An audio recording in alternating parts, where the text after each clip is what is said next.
함께 보실 말씀 요한복음 3장 28절부터 30절까지 우리 한 목소리로 같이 합독합니다. 함께 읽습니다. 시작. 내가 말한 바 나는 그리스도가 아니요 그의 앞에 보내심을 받은 자라고 한 것을 증언하는 자는 너희이니라. 신부를 취하는 자는 신랑이니 서로 서서 신랑의 음성을 듣는 친구가 크게 기뻐하나니 나는 이러한 기쁨으로 충만하였노라. 그는 흥하여야 하겠고 나는 쇠하여야 하리라 하니라. 아멘. 인사합니다. 오직 예수님, 예수 그리스도의 은혜와 평강이 있으시기를 주의 이름으로 축원합니다. 아멘. 자, 오늘 함께 읽으신 요한복음 3장 28절부터 37절까지 오늘 본문을 그대로 자기 제자들 앞에서 세례 요한의 증거라는 제목으로 말씀드렸습니다. 자기 제자들 앞에서 세례 요한이 예수님 복음을 선포하고 있는 장면을 보게 됩니다. 같이 한번 따라하겠습니다. 자기 제자들 앞에서 세례 요한의 증거. 네, 그렇게 자기 제자들 앞에서 세례 요한이 어떠한 증거를 하였는지 말씀을 살펴보도록 하겠습니다. 자, 앞에서 여러분들 믿지 않는 자들의 모습은 어떤 모습이었고, 그리고 구원받은 자들의 모습은 어떤 모습이었는가 쭉 봤죠. 믿지 않는 자들은 마귀에게 속해 있다. 예수님께서 하신 말씀이에요. 자, 마귀에 속해 있고 죄악을 행하는 모습, 철저히 죄악과 먹고 살고 이렇게 하는 것이죠. 그리고 아주 단호하게 예수님을 복음을 거부합니다. 이것이 바로 믿지 않는 자들의 모습이다. 그러나 구원받는 자들의 모습은 빛으로 나온다 그랬죠. 자, 예수님께로 가까이 나온다. 그리고 예수님의 말씀, 하나님의 말씀에 순종하여 따라간다. 그렇게 함을 통해서 의로운 삶을 살아간다. 이게 구원받은 자들, 믿음의 백성들인 줄로 믿습니다. 믿음의 백성들의 모습이다. 이런 말씀을 나눴고요. 자, 이제 이 말씀을 나누신 뒤에 예수님께서 초점을 이제 세례 요한에게 돌리셔요. 세례 요한. 자, 예수님의 초림을 준비했다. 그죠? 예수님의 초림을 준비했던 세례 요한과 마지막 선지자였죠. 세례 요한과 그리고 초대교회 모습. 예수님의 초림 예수님을 맞을 준비하는 자, 세례 요한은 자신을 따르는 제자들 앞에서 예수님을 선포하고 드러내는 모습을 보게 됩니다. 자, 이제 여러분들 예수님의 재림하심을 맞을 준비를 하면서 우리의 신앙 어떤 신앙이 되어야 될지 오늘 본문을 통해 살펴보도록 하겠습니다. 자, 자기 제자들 앞에서 세례 요한은 어떤 증거를 하였는가? 첫 번째입니다. 자, 신부를 취하는 자는 신랑이다. 이렇게 표현해요. 비유입니다. 비유. 신부를 취하는 자는 신랑이다. 이것은 예수님만이 우리 성도들의 교회 구주시다. 이런 말씀을 하는 거예요. 29절을 다시 한번 읽겠습니다. 29절 시작. 신부를 취하는 자는 신랑이나 서서 신랑의 음성을 듣는 친구가 크게 기뻐하나니 나는 이러한 기쁨으로 충만하였노라. 아멘. 세례 요한이 자, 신랑과 신부를 비유를 통해서 예수님을 드러내고 있다. 자, 예수님만이 구주이시다라고 선포하는 것입니다. 여기서 신부라고 하는 것은 비유로 자, 예수님을 믿는 믿음으로 따라가는 교회를 말하는 것입니다. 성도 교회, 신부는. 그리고 신랑은 역시 예수님을 의미하는 거죠. 예수님, 그리스도를 의미합니다. 예수님께서도 자, 예수님의 혼인잔치 비유를 통해서 그리고 또 열처녀 비유를 통해서 여러 번 이런 비유를 사용하셨고 그렇게 해서 예수님께서 자신을 드러내셨던 것을 보게 됩니다. 자, 신랑이 신부를 취한다라고 하는 것은 자, 이런 거죠. 신랑과 신부가 하나 되는 것을 의미합니다. 신랑이 신부를 취한다. 자, 이것은 바로 우리 구주 예수님께 교회가 그리고 성도가 온전히 속하는 것을 의미하는 것이다. 신랑이 신부를 취한다. 이것은 구원을 말하는 거예요. 구원을 상징적으로 표현하셨던 거예요. 예수님만이 우리의 구주이심을 믿습니다.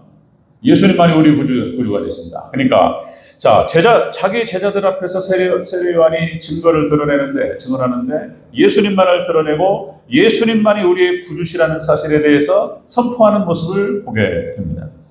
자, 여러분들 예수 그리스도라고 하는 표현은 신앙 고백이라고 했습니다. 나사렛에서 2000년 전에 나셨던 그 사람, 나사렛에서 나셨던 그 예수라고 하는 인물이 구약에서는 여호수아라고 그랬어요. 그러니까 여호수아가 히브리어는 여호수아라는 발음이 되는데 여호수아가 헬라어로 표현하면 예수가 되는 거예요. 이 나사렛에서 나셨던 그 예수님께서 바로 그리스도 메시아라는 사실을 우리가 고백하는 것이 믿음인 줄로 믿습니다. 예수 그리스도.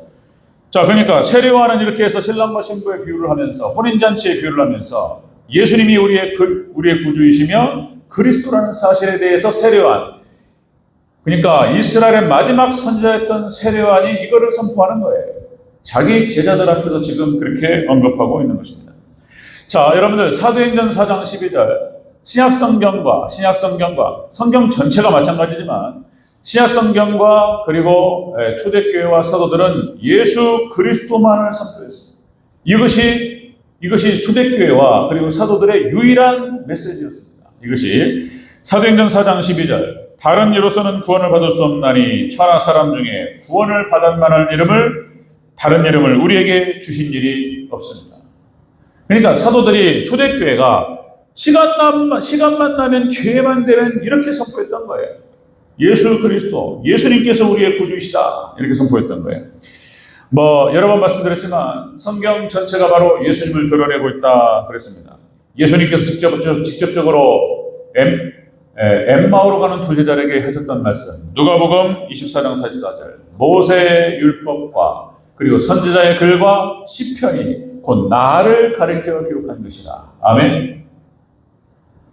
구약성경 전체를 얘기하는 거예요. 모세의 율법과 선지자의 글과 시편이 곧 나를 대해서 나를 가리켜 기록된 모든 것이 이루어져야 하리라. 예수님께서 직접적으로 말씀하셨습니다. 구약성경 전체가 바로 예수님을 드러내고 있다. 성경 전체가 예수님을 선포하고 있다. 아담과 하와의 치부를 가렸던 가죽옷에서부터 비롯돼서 가죽옷, 인간의 모든 치부를 가리시는 분이 바로 예수님이신 줄로 믿습니다. 거기서부터 비롯해서 그리고 구약성경에 나타나는 인물과 사건과 배경, 모든 것, 성막과 절기와 모든 제도 다 예수님을 상징하고 있다. 예수님을 드러내고 있다. 선자들의 모든 예언도 예수님의 메시아의 도래에 초점을 맞추고 있다. 바로 그분께서 메시아께서 오셨고 그분이 바로 예수 그리스도인 줄로 믿습니다. 이거를 세례요한이 선포하는 거예요. 구약성경 전체, 신약성경 전체가 사도가 그 얘기를 하는 거예요. 누가복음 2장 11절 누가가 이렇게 표현하죠. 오늘날 다윗의 동네에 너희를 위하여 구주가 나셨으니 곧 그리스도 주시다. 예수님의 탄생에 대해서 선포를 하면서 구주 그리스도를 선포합니다. 자, 사도행전 13장 22절 23절 다윗을 왕으로 세우시고 증언하여 이르시되 내가 이새의 아들 다윗을 만나니 내 마음에 합한 사람이라. 그러니까 하나님께서 다윗을 선택하시고 마음이 기뻐하셨어요. 다윗이 얼마나 하나님을 잘 섬겼는지 하나님께서 다윗을 보시고 마음이 기뻐하셨고 흡족해 하셨다. 그래서 내 뜻을 다윗을 통해서 이루리라, 이런 말씀을 하셨어요. 그리고 이 말씀이 나오죠. 하나님의 약속대로 이 사람의 씨에서 이스라엘을 위하여 구주를 세우셨으니 곧 예수라. 아멘. 예수님께서 다윗의 자손으로 이 땅에 오신 줄로 믿습니다. 구약 성경의 모든 족보가 예수님, 다윗을 통해서 예수님과 연결되고 있습니다. 예수님을 드러내는 거예요. 이걸 갖다가 착 선포하죠. 에베소서, 그죠? 교회론의 핵심, 에베소 5장 23절. 이는 남편이 아내의 머리됨이 그리스도께서 교회의 머리됨과 같으니 그가 친히 몸의 구주이신다. 예수님에 대해서 구주라고 선포하고 있다. 에베소서 사도 바울의 모든 표현들, 그리고 베드로 모든 사도가 그렇게 얘기했다. 다 부를 수가 없어요. 입만 열면 예수님을 얘기하고 우리 구주 예수 그리스도를 얘기했던 거예요. 보세요. 디모데전서 1장 1절 사도 바울이 디모데에게 편지하면서 서두가 이렇게 시작됩니다. 우리 구주 하나님과 우리의 소망이신 그리스도 예수의 명령을 따라 그리스도 예수의 사도된 바울은. 그리스도 예수 그리스도. 예수 그리스도가 딱 붙어 다니는 거예요. 예수님께서 그리스도이시며 메시아이시며 우리의 구주이시다. 베드로후서 1장 1절 예수 그리스도의 종 사도인 시몬 베드로는 우리 하나님과 구주 예수 그리스도의 의를 힘입어 너희에게 나가더라. 아멘. 하나님께서 이 신앙 고백에 놀라우신 하나님의 은혜와 축복을 주신 줄로 믿습니다. 악한 오늘의 권세들이 침범하지 못하고 예수 그리스도를 고백하고 예수를 주로 선포하는, 구주로 선포하는, 예수님을 그리스도라고 고백하고 주로 구주로 선포하는 이 신앙 고백에 하나님의 놀라우신 은혜와 축복, 영광이 함께한 줄로 믿습니다.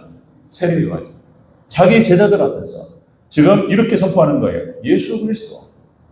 이것이 복음인 거예요. 두 번째 한번 보겠습니다. 두 번째, 자기 제자들 앞에서 세례 요한이 자, 어떤 증거를 하였는가? 나는 그리스도가 아니라. 이렇게 얘기했습니다. 28절을 다시 한번 읽겠습니다. 28절 시작. 내가 말한 바 나는 그리스도가 아니요 그 앞에 보내심을 받은 자라고 한 것을 증언할 자는 너희니라. 아멘. 나는 그리스도가 아니라니. 세례 요한이 그렇게 해서 예수님을 선포하고 예수님을 들어올리면서 나는 아니라는 거예요. 나는 아니다. 여러분들, 세례 요한은 예수님의 영광을 가로채지 않았습니다. 예수님의 영광을 그걸 취하지 않았다는 거예요. 모든 영광을 예수님께 올려드린 줄로 믿습니다. 세례 요한이 그렇게 했다는 거예요. 당시에 세례 요한의 어떤 영향력이라고 하는 것은 상당히 컸어요.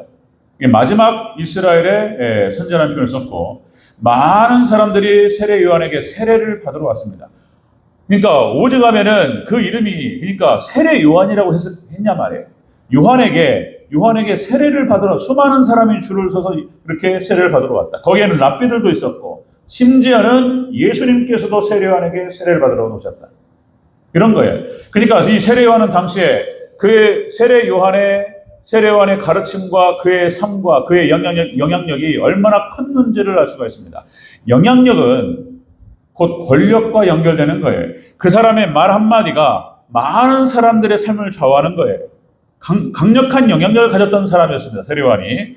그래서 오직하면 많은 사람들이 혹시 세례 요한이 그리스도가 아닌가 이렇게 착각할 정도였습니다. 자, 이렇게 해서 사람들이 세례 요한에게 몰려왔어요. 그의 가르침을 듣기 위해서, 세례 요한에게 세례를 받기 위해서 많은 사람들이 세례 요한에게 줄을 섰고 많은 제자들이 세례 요한을 따랐어요. 그런데 그들 앞에서 지금 세례 요한이 뭐라고 하냐면 나는 그리스도가 아니라. 착각하지 말아요. 나는 아니라는 거예요. 이렇게 얘기하는 거예요. 지금 예수님께서 받으실 그 영광을 세례 요한은 전혀 취하지 않았습니다.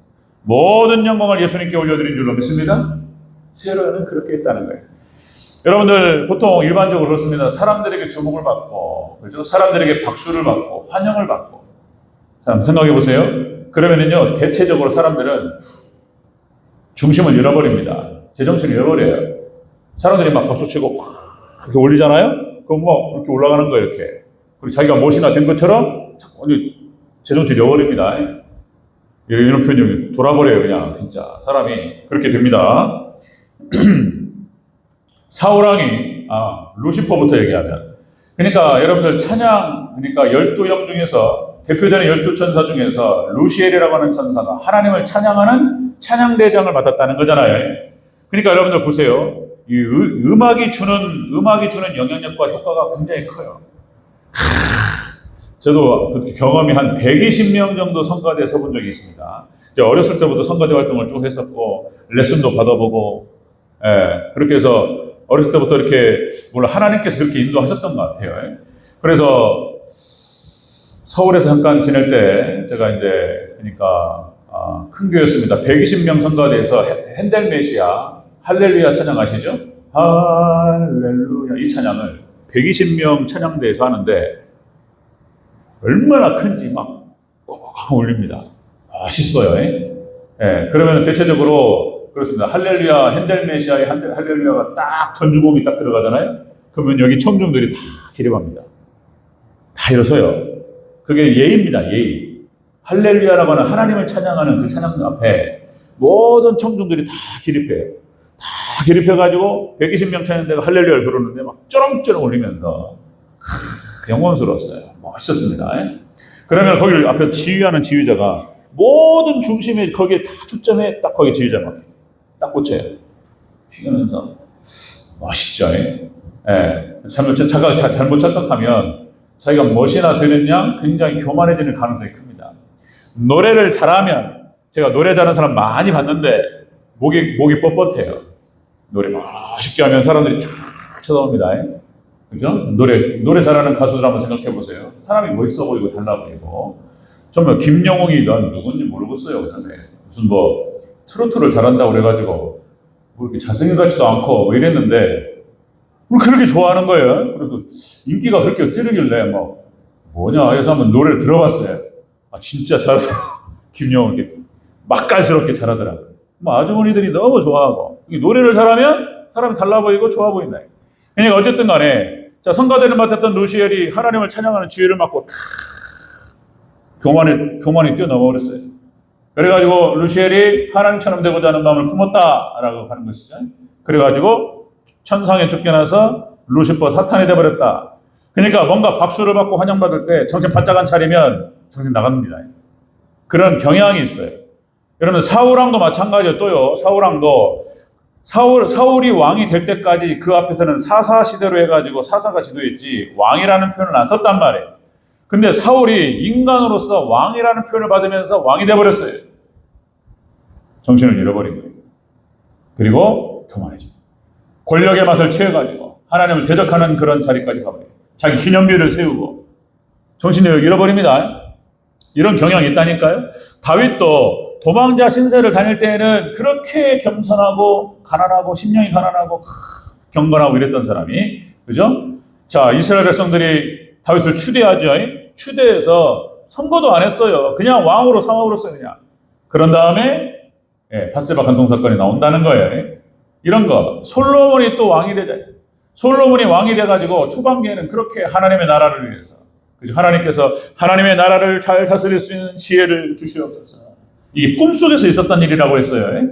그 꿈속에서 얼마나 간절했으면 잠재의식 속에서 하나님의 나라를 잘 다스릴 수 있는 지혜를 주시옵소서. 내가 너에게 무엇을 주랴? 지혜를 주시옵소서. 하나님의 나라를 위해서 구했던 하나님께서 마음이 흡족하셨다. 그리고 부귀영화 모든 걸 주셨습니다. 왕이 돼가지고 엄청난 부귀영화를 누리니까 솔로몬도 중심을 잃어버려요. 나중에 이상해집니다. 이런 경향이 있어요. 정신 바짝 차리고 정말로 우리는 뭔가 이렇게 중심이 올 때, 공이 오고 뭔가 박수가 올 때 더 낮춰야 될 줄로 믿습니다. 아멘. 아멘은 그래서 아멘. 그럴 일이 내가 있겠어? 내 얘기가 아니지. 이게 아니고 우리 생각해야 돼요. 혹시 하나님이 어떻게 쓰실지 모르기 때문에. 여러분들 콘서트 있잖아요. BTS라든지 싸이 콘서트 저는 한 번도 가본 적이 없습니다. 여러분 보세요. 몇만 명이 앉아있는 그런 어떤 장충체육관을 떠나서 월드컵 경기장 이런 데에서 몇만 명이 환호성을 지르면서 이래보세요. 싸이 강남스타일만 부를 때, 와, 오잖아요? 그러면은 이게 관종기가 좀 있는 사람들, 자기 주목받는 거 좋아하는 사람들 있잖아요? 하나님 되버려 그냥. 그 중독입니다, 중독. 콘서트 해가지고 이렇게 쫙 받으면 그냥 되버려요, 이렇게. 그런 증상이 있어, 가능성이 있어요. 그러니까 BTS, 연예인 중에서 인기 있는 스타들, 그리고 이런 사람들, 정말 조심해야 돼요. 한 번에 가잖아요, 한 번에 갑니다.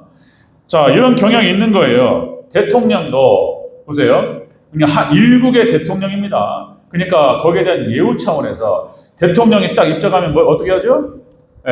대통령께서 입장하십니다. 그러면은 거기에 있는 모든 사람들 장관부터 해가지고 다 이러세요. 국무회의 딱 들어가잖아요. 그럼 대통령이 딱 들어오시잖아요. 맨 나중에 모든 사람들이 앉아서 기다리고 있다가 마지막에 대통령이 딱 입장하시면 장관 다 일어나요. 탁 일어나요. 그리고 예우 차원의 박수를 쳐요. 그러면은 그걸 쫙 받으면서 입장합니다. 정신을 잃어버려요. 이명박 대통령이 그래도 어쨌든 기독교 우리 장로님께서 이명박 장로님이 그랬다는 거죠. 소망교회에서 국회의원 떨어지고 그래가지고 이제 야인으로 있을 때 소망교회에서 주차 관리하면서 이명박 장로님이 소망교회에서 주차 관리하면서 주차 이렇게 해가지고 낮춰가지고 섬겼다. 대통령이 딱 된 다음에 정신을 버려. 그럴만해요. 일반적으로 정말 정신 바짝 안 차리면 훅 그냥 정신 나갑니다.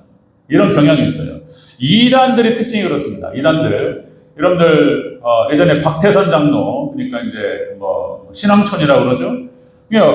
그것도 여러 가지 논란이 있지만은 얼마나 은사가 강했는지 박태선 장로님이 손수건을 흔들어도 집회를 진행하다가 복도를 지나가면서 손수건을 흔들어도 평이 나갔대.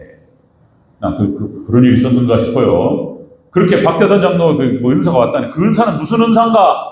어쨌든 간에 박태선 장로가 나중에는 내가 그리스도다 이래버렸어요.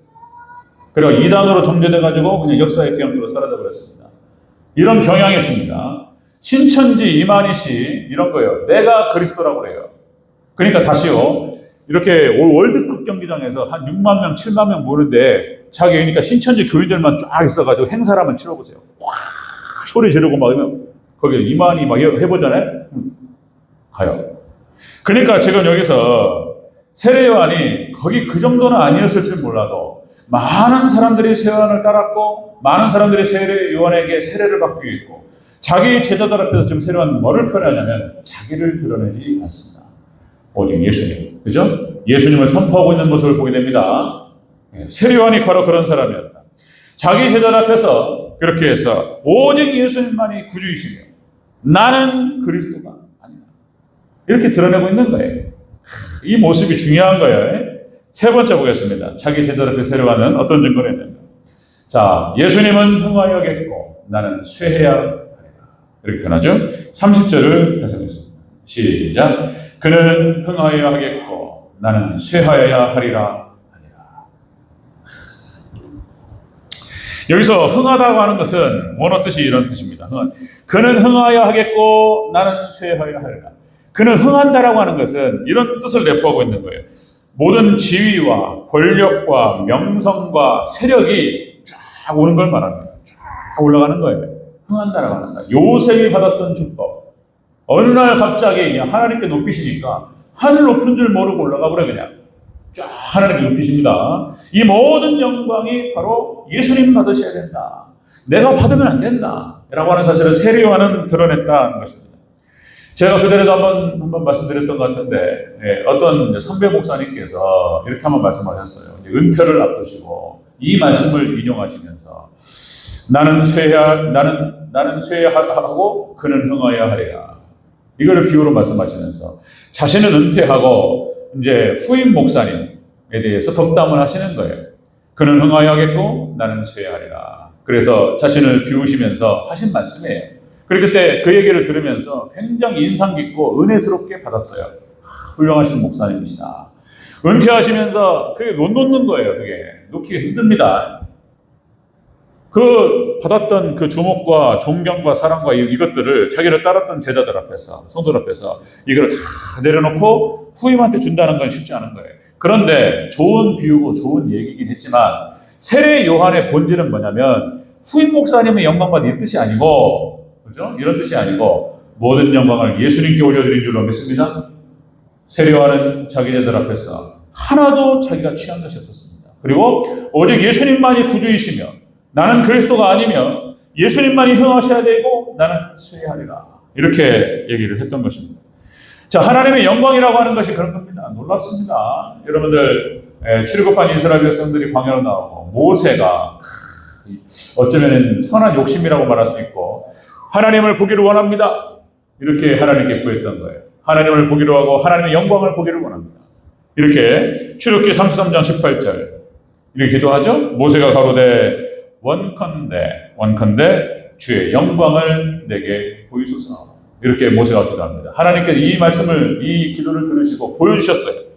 보여주셨는데 어떻게 말씀하시냐면 출애굽기 33장 22절에 내 영광이 지나갈 때에 내가 너를 반석 틈에 두고 내가 지나가도록 내 손으로 너를 덮었다가 지나가셨습니다.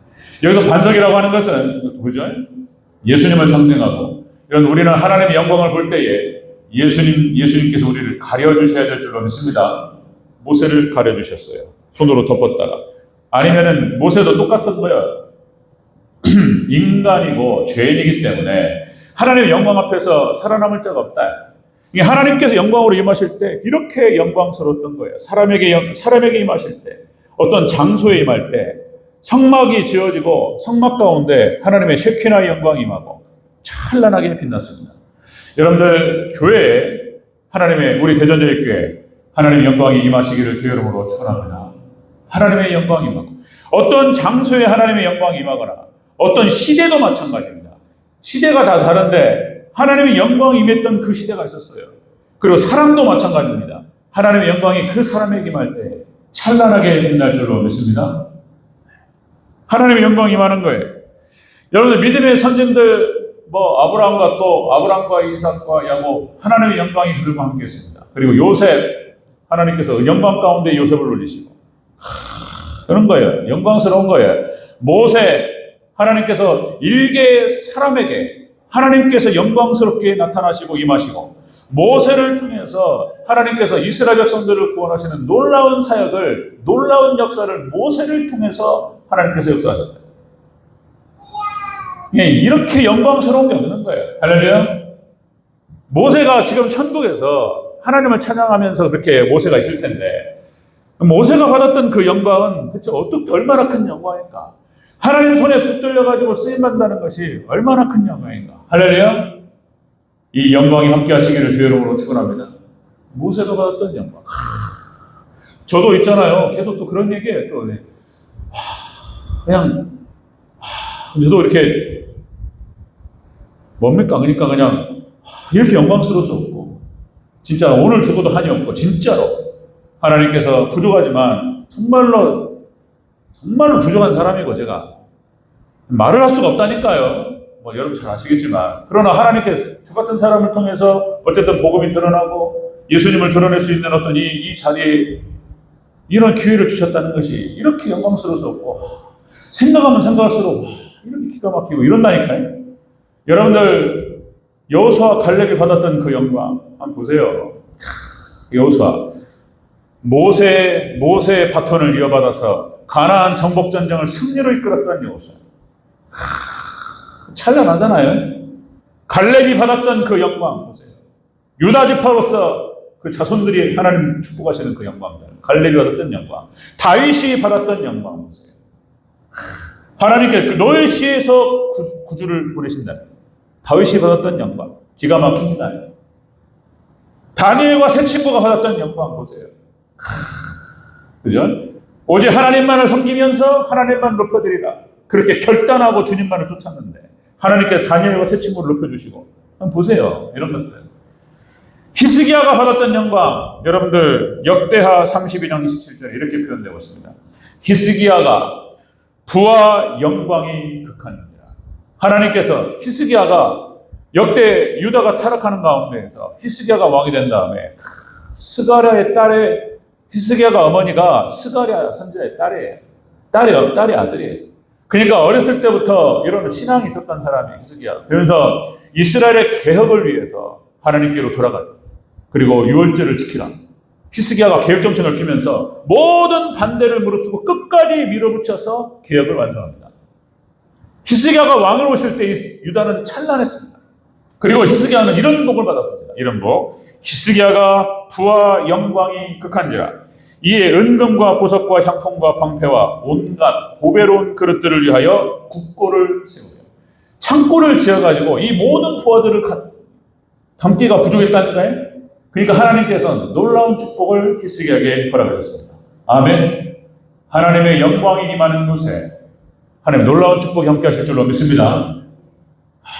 그 시대별로 사람에게 만약에 임하면 이런 영광이 있는 것이고 그 다음에 여러분 장소의 임에도 마찬가지입니다. 교회. 그리고 그 시대로 영국이 찬란했던 시대, 미국이 찬란했던 시대에 떠나가고 있어요. 마지막 시대, 한국 시대. 하나님께서 찬란하게 올리실 줄로 믿습니다. 다시 말씀드리면 그 이유는 다른 게 아니고 예수님을 구주 영접하고 주님을 섬기고 하나님의 영광과 하나님의 나라를 위해서 힘쓰고 섬기는 우리 귀한 성도들, 이런 사람들 때문에 그 영광이 함께할 줄로 믿습니다. 아멘. 한국교회는 아직까지 이런 거예요. 기가 막힌 나라예요. 기가 막힌 나라예요. 여러분들이 지금 생각하시고 바라보시는 것이 무엇인지 모르겠지만 여러분들 마음속에 결단하시기 바랍니다. 하나님의 나라와 하나님의 영광을 위해서 살아가시기를 주의 이름으로 축원합니다. 아멘 하면 거기서 아멘. 고린도전서 10장 23절 먹든지 마시든지 무엇을 하든지 하나님의 영광을 위하여 하라. 솔로몬이 받았던 그 영광도 그것으로부터 비롯된 것이고 모든 믿음의 선진들이 다 마찬가지예요. 모든 영광스러웠던 시대가 다 그랬던 거예요. 하나님을 잘 섬기고 믿음으로 하나님의 영광을 위해서 자신의 목적과 모든 삶의 표대를 거기에 맞추고 하나님의 나라와 하나님의 영광에 맞추고 그렇게 하나님의 영광을 위해 살아갔던 사람들. 하나님께 영광이 임하면서 찬란하게 빛난 줄로 믿습니다. 이 영광이 우리 대전절교 귀한 성도들에게 있으시기를 다시 한번 축복합니다. 그런 거예요. 세례 요한이 그런 거예요. 세례 요한이 자신을 따르는 제자들 앞에서 예수님을 들어올리면서 하는 얘기. 오직 구주는 바로 예수님밖에. 나는 그리스도가 아니며 그리고 그분은 흥하셔야 되겠고 나는 쇠해야. 자신을 따르는 수많은 인파들 속에서 중심을 잃어버리지 않고 중심을 지키고 모든 영광을 예수님께 하나님께 올렸습니다. 예수님께서 세례 요한에게 하신 말씀. 여자에게 난 자 중에 가장 큰 자가 세례 요한. 예수님 인정하셨습니다. 다른 거 아닙니다. 여러분들 어떤 상황이 온다 할지라도 그죠? 예수님의 영광을 위해서 예수님 올려드리시고 그렇게 하나님 나라 하나님 영광을 위해서 우리가 잘 살아갈 때, 잘 섬길 때 하나님 놀라운 축복이 함께 하실 줄로 믿습니다. 이 은혜가 함께 하시기를 주의 이름으로 축원합니다.